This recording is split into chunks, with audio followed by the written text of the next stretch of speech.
আপনারা জানেন যে আজ ভোর রাতে সাবেক স্পিকার ডক্টর শিরীন শারমিন চৌধুরী ওনাকে গ্রেপ্তার করা হয়েছে ডিবি কর্তৃক ধানমন্ডি থেকে গ্রেপ্তার করে ডিবি হেফাজতে বর্তমানে উনি আছেন। তো যতদূর জানা গেছে যে বনানী, উত্তরা এবং রংপুরে তার বিরুদ্ধে জুলাই সংক্রান্ত বিষয়ে একাধিক মামলা আছে। জিজ্ঞাসাবাদ চলছে।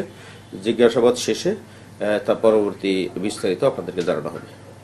আপনারা জানেন যে আজ ভোর রাতে সাবেক স্পিকার ডক্টর শিরীন শারমিন চৌধুরী ওনাকে গ্রেপ্তার করা হয়েছে ডিবি কর্তৃক ধানমন্ডি থেকে গ্রেপ্তার করে ডিবি হেফাজতে বর্তমানে উনি আছেন।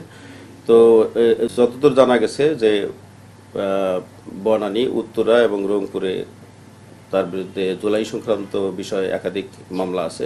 জিজ্ঞাসাবাদ চলছে। জিজ্ঞাসাবাদ শেষে তার পরবর্তী বিস্তারিত আপনাদেরকে জানানো হবে।